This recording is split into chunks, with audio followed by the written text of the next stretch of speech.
The gentle Yahoo don finally expose wetin dey happen for inside the Biafra land. Come talk many things that even the kala wey dey carry is say na politicians and the one wey dey collect from the terrorists wey dey don buy. As that one dey happen, come see say that they say the part of Enugu, they say Fulani herdsmen dey give them gbogbosayo for inside Edo state. No be small thing dey happen for that area. A lot of things is going on, which we go play for this video. May you watch. Stay tuned.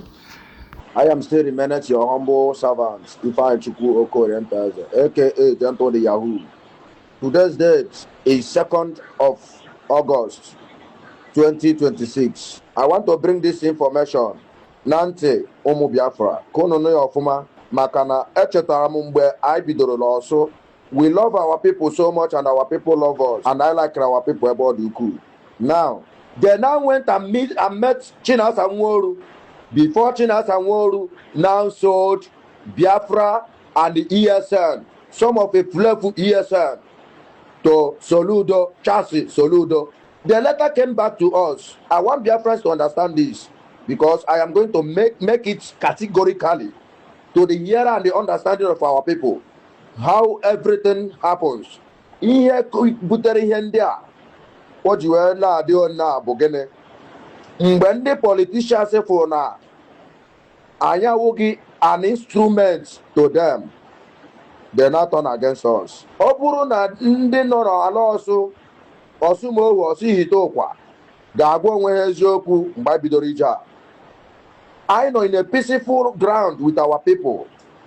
We are only protecting the life of our people. We are only defending our people. Nakandi ana bondo mekome bu Fulani jihadis. For them not to penetrate before the politicians now came in, started approaching us. Now why kayesi we are now why kayesi we face their opposition parties, but we deny it. I will go and say no. We are for Biafrans and we are fighting for Biafra. After they have arrested, they have kidnapped Mazen Namdekalo, they came back to us on Sunday and we are telling us to drop arms. There we ask ourselves questions. Which arms are they telling us to drop? Did these people give us any arms? Talk less of more often Namdekalo giving us arms. Namdekalo did not give us any arms. SDOS did not give us any arms. The arm that we are making use of today is arm that we collected from all these jihadis, all these Boko Haram swamp Al-Qaeda in uniform, destroying our life anyhow, rolling us in the dirty water.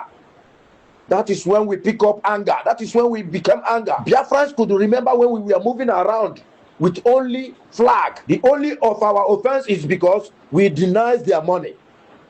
The only our offense is because we deny not to work against the opposition parties. Now they have started again. They told us to work against the opposition parties, being the APC government, under the watch of Hopo Zodimba. Even I want to open the eyes of our people to understand today that even Soludo, Charles Soludo, is there under Apuga. It's just to deceive our people. Soludo is under watch of APC Caliphate. Soludo is APC, but they clothed him with Apuga. Biafrans, I want everybody to understand this clearly. Chinasa Nworu sold this struggle and sold Nnamdi. They later came back to us and told us to drop arms. We now realize that no, that this is not unfair. It wasn't unfair. That there was something wrong, and we stood our ground. We said no to all this evil SDOS. That was when they started fighting against us.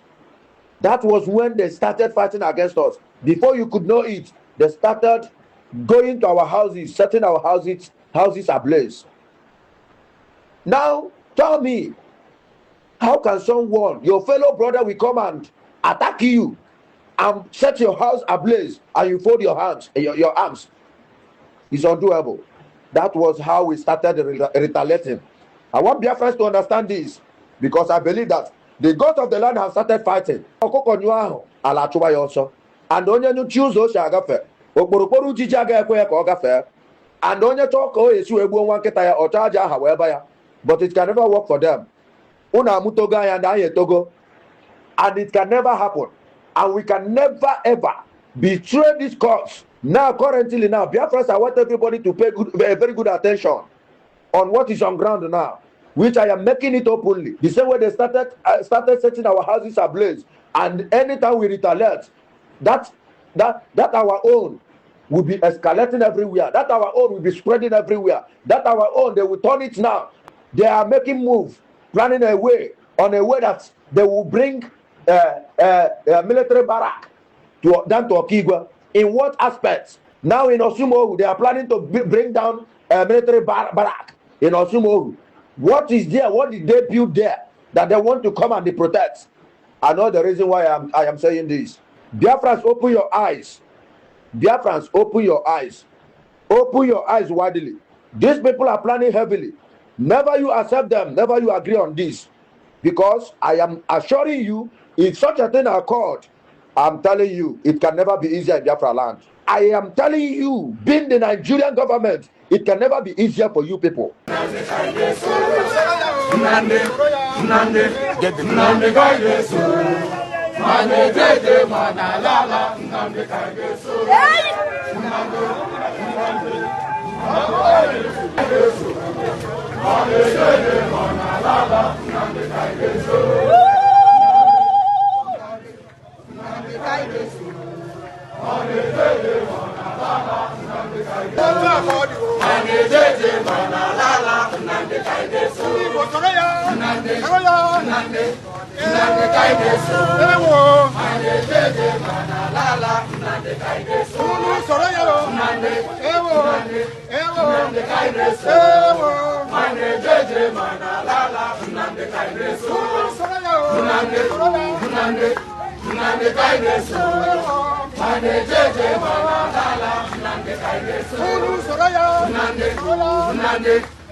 Anyị nọ mmiri na-eje ebe anyị na-akwado ụka.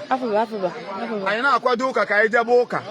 N'ife anyị fụziri ka anyị na-akwado na ndị ọzọ agbarụgba atachi na ndị na semibiara anyị ụka na ndị ọzọ nọ n'ụlọ ụka na catechis anyị na-akpara awa efụba. So ka anyị na-agbagharịzi ka anyị eji wee mee na ndị polisi anyị were gbara bịa chike saịdị ọma anyị gosiwe saịdị ndị polisi were gbara bịa.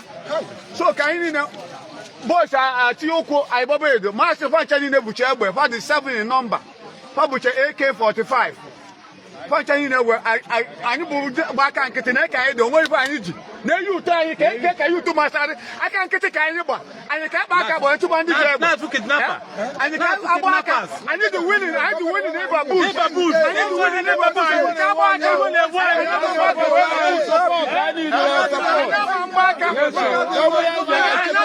mmiri na be anyị maka ndị kidnappers. Okay, now no men na be n'ime ụlọ ụka ka abịa n'ime church. Imagine. Governor na akpọzukwu unu. Governor biko anyị na-anya aka. N'anya n'aka na be anyị aka nkịtị ka anyị na-achụ ndị kidnappers anya nkịtị ka anyị gba. Ọ dị mma. Anyị gba aka nkịtị atụ ndị ji AK-47. Aka nkịtị atụ ndị ji AK-47. Biko gọọmenti bịa nye n'anya aka. Mmadụ anyị nọ n'aka ndị kidnapper. Mmadụ na-eto nọ n'aka ndị kidnapper. Biko gọọmenti bịa nye n'anya aka. N'afọ bibe a na-eme ya bụ n'ile oyi afọ ka ọ na-eme. Gọvanọ Peter Mba kpọba n'afọ anyị. Gọvanọ Peter Mba bịa nye n'anya aka o. Peter Mba na anyị na-agwa gị na-ekele ụtụ wụsara ebe a ọ bụ na anyị kpa egbe na ụlọ onwe ebe ndị abanyere anyị na-amata anyị ka anyị gbanyegode chụpụtara anyị agbagoro aka chọọ na anyị nwere ike ịchụ anyị ererizi egbe agbanyere anyị egbe a na-agba anyị egbe mana anyị dịka agba aka nkịtị wee chụtọgebe. So biko na anyị na-ayọ Peter Mba wetara anyị ọsọ enyemaka ife a na-afụ ebe niile ọ bata na be anyị bụ afa Nimo ogo nimo no ka ka bata bia ko sim na seminary anan. It's unfair. It's unfair. I na agwa biko. Nyere anya aka. Obodo iya no kita ana bia na ba ya akụkọ sumum ntebe anyị niile mana youth anyị wụsarị. Onwe onye nyere ekwi. Bara aka nkịtị na security anyị. Security anyị na ebe a no arms. Anyị ga agba aka wee jebe ọgụ. We cannot go with empty-handed. Peter, but do something for us. Do something. We are begging you. We are begging. We are begging you, Peter, but do something. Chairman who the local government. Chairman local government. Chairman who the local government. We are not calling on you. We are youth. We are calling on you. Speaker. Yeah, speaker. I am never begging. Because speaker, I am never begging. I am not going to be going.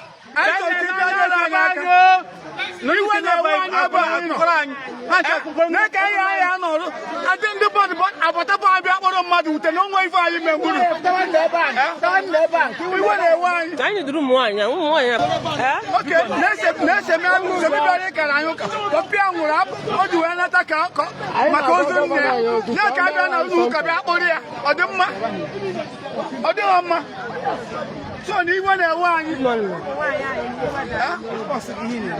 ina na ya kida